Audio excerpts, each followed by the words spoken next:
This activity is designed to help you learn what the MAPS tests are, why we ask you to complete them, and how you should be answering the questions.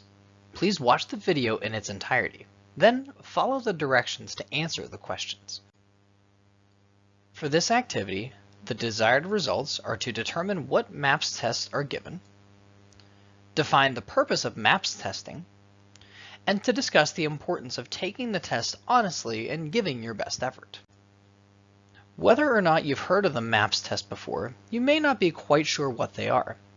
MAP stands for Measure of Academic Progress. The MAPS tests are an online assessment used to gain an understanding of what instructional level best fit your skills in the area of reading, math, and science.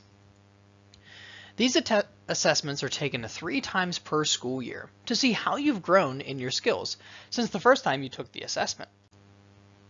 Now let's talk about why you should bother with these MAPS tests. The MAPS tests are very important, and you should make sure that you take them seriously.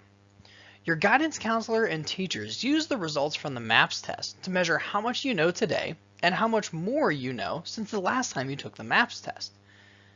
We also use them to make sure that you are placed into the correct courses that are challenging but attainable, so that you have to work hard at them, but that you can still reach your goals and do well in the courses.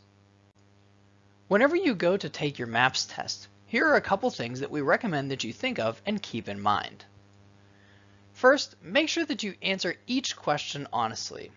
It might be tempting, but don't search for answers on the internet.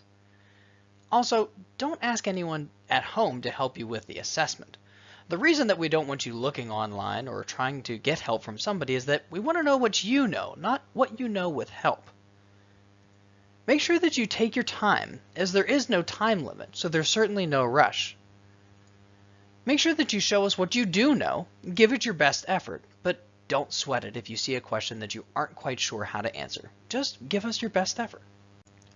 Let's take a moment to make sure that we met our desired results. We determined what MAPS tests are given and what MAPS stands for. We also talked about the purpose of MAPS testing, and we also talked about why it is important to take the test honestly and give us your best effort. Now let's take a look at the questions that you need to answer in this activity. True or false? The MAPS tests are very important, and you should take them seriously. True or false? Guidance counselors and teachers use the results from your MAPS test to measure how much you know today and how much more you know than the last time you took the MAPS tests. You should give your best effort on each question of the MAPS test, but we ask that you don't try to get any help or search online for answers. Why?